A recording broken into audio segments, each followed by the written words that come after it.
Hello my dear students, welcome you all to my YouTube channel M Ahmad studies circle. आज के इस video में हम लोग न्यूएस्ट और एडवांस क्लास 6 से चैप्टर नंबर 2 पढ़ने जा रहे हैं, जिसका टाइटल है पियानो।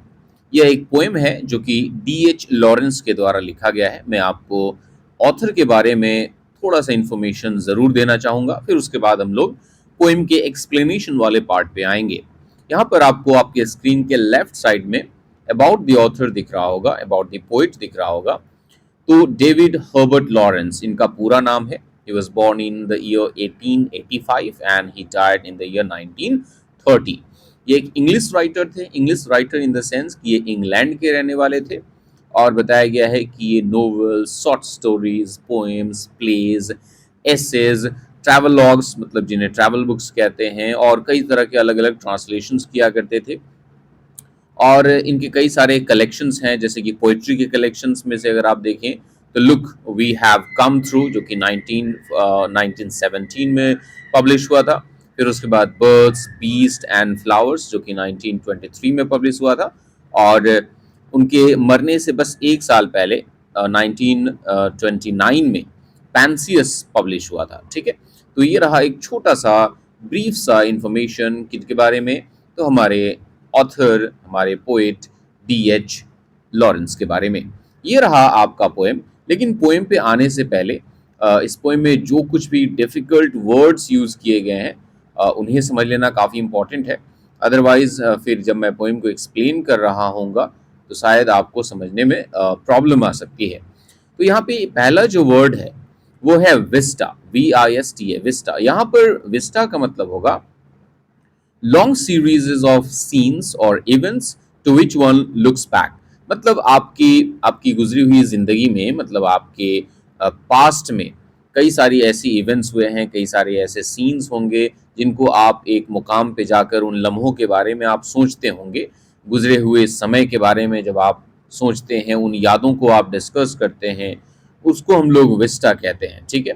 बूम, यहाँ पर बूम का मतलब होगा हॉलो एंड एकोइंग साउंड। जैसे कि मान लो कि किसी कमरे में कोई म्यूजिकल इंस्ट्रूमेंट प्ले किया जा रहा हो, गिटार, पियानो, इस तरह की चीज़ों को प्ले किया जा रहा हो, तो जो साउंड एको होता है उसको यहाँ पर बूम बोला गया है।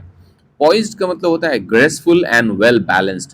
कोई चीज़ जो कि बहुत ही ग्रेसफुल है, मतलब बहुत ही दिखने में सुंदर दिख रहा है, बहुत ही अच्छा दिख रहा है, और साथ में वो बैलेंस्ड भी है, तो उसको हम लोग पॉइज्ड कहते हैं।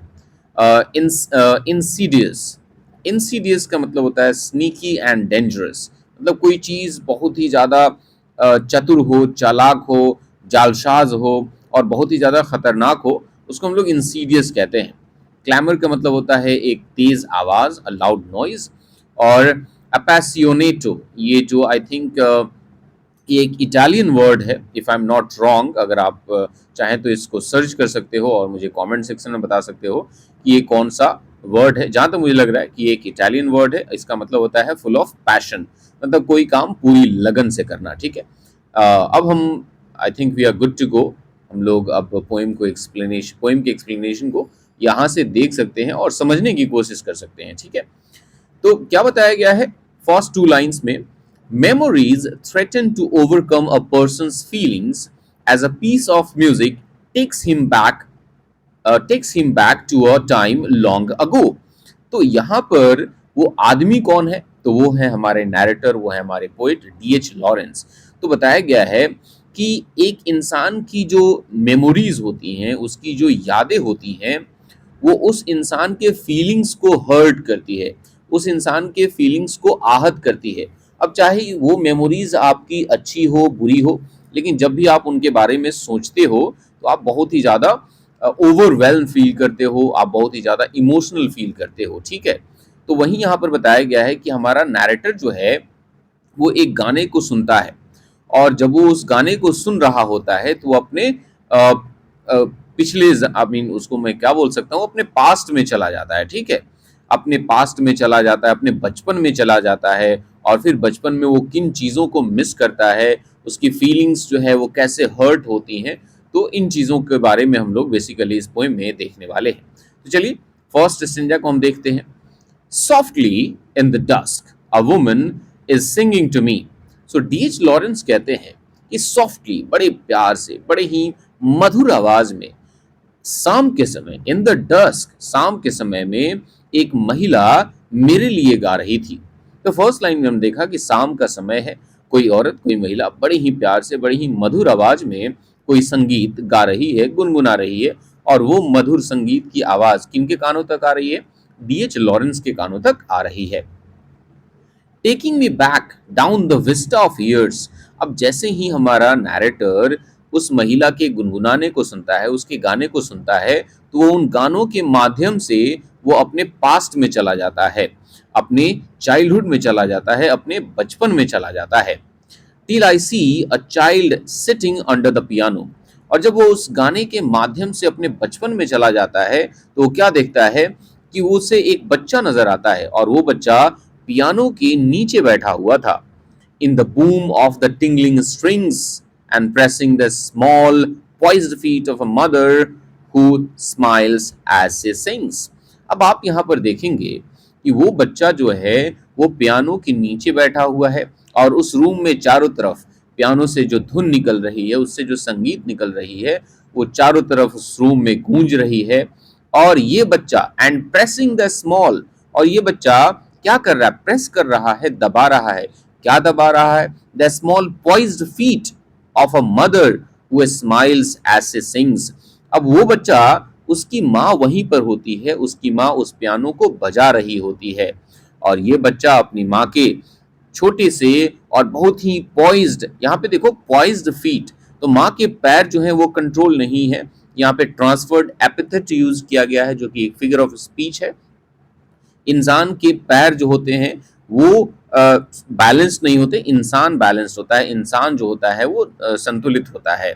तो यहाँ पे उसकी माँ को बताया गया है कि वो कैसे बड़े आराम से बैठी हुई थी और वो पियानो को प्ले कर रही थी, और जब ये बच्चा उनके पैरों से खेल रहा होता है, उनके पैरों को दबा रहा होता है, तो उसकी माँ पियानो को बजाते समय उसको देखकर हंस रही होती हैं। Who smiles as she sings। तो मुझे लगता है कि फर्स्ट स्टेंजा जो है वो कंप्लीट हो गया। एक बार फिर से मैं आसान भाषा में समझा देता हूँ कि शाम का समय है, एक महिला बड़ी ही मधुर आवाज में कोई गीत गुनगुना रही है। उस गीत को सुनने के बाद, उस गाने को सुनने के बाद हमारा नैरेटर अपने बचपन के दिनों में चला जाता है, और वो देखता है कि हमारा नैरेटर अपने आप को एक बच्चे के रूप में देखता है, जो कि एक रूम में है, कमरे में है। उस कमरे में उसकी माँ बैठी हुई है और वो पियानो को बजा रही है, और वो बच्चा अपनी माँ के पैरों के साथ खेल रहा है, उसके पैरों को प्रेस कर रहा है, दबा रहा है।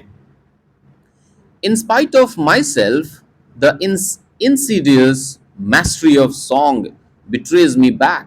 अब यहाँ पे हमारा नैरेटर कहता है कि भले ही मैंने लाख कोशिश की कि मैं अपने बचपन को याद न करूं, लेकिन मुझे ऐसा लगता है ये जिस शानदार तरीके से ये जो महिला गाना गा रही है, ये मेरे प्रति, मेरे खिलाफ कोई साजिश कर रहा है, और ये बड़ी ही चतुराई से, बड़े ही चालाकी से मुझे धोखा दे रही है। मैं नहीं चाहता अपने बचपन को याद करूं, लेकिन फिर भी मैं अपने आप को अपने बचपन को याद करने से नहीं रोक पा रहा।